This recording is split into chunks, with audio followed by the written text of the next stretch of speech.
Well, the Erie Otters and Peterborough Petes gave us something we don't see all that often, didn't they? A fight on the ice that spills over off of the ice. And when it does, the coaches of both teams try to get at one another through the crowd of players.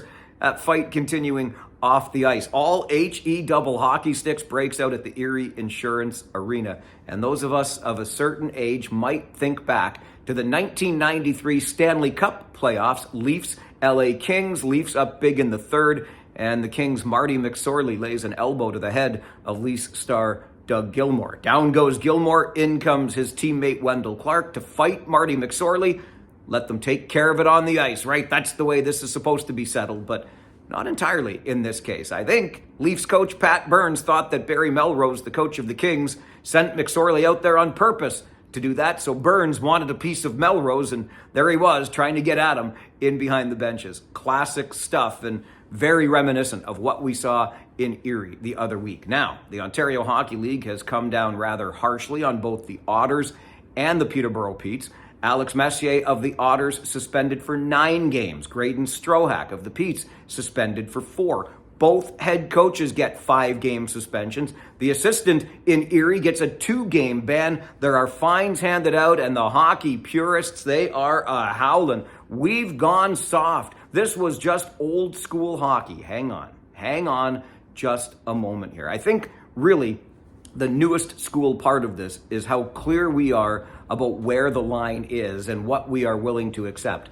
In the National Hockey League, where you've got grown men playing a professional game, that's one thing.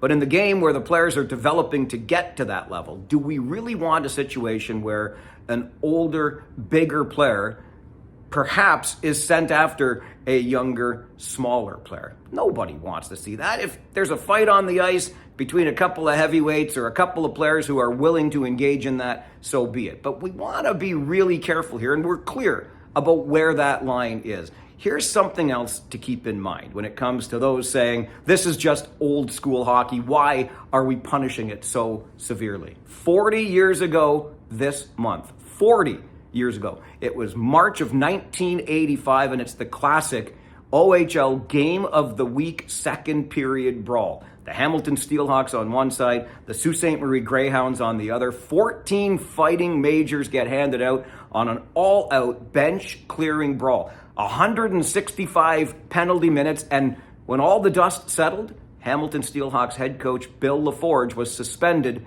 for the rest of the season. How is that a whole lot different than what happened in Erie between the Petes and the Otters? The biggest difference is we've got social media now. The league is being very open and transparent and telling us what's going on, and more of us know about it. But really, you look back even 40 years, it ain't all that different.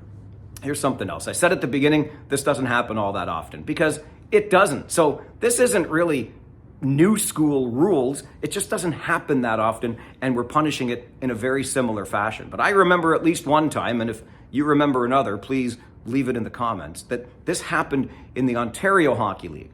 I'll just say this, it happened in Plymouth, and the coaches got into it in the hallway under the stands.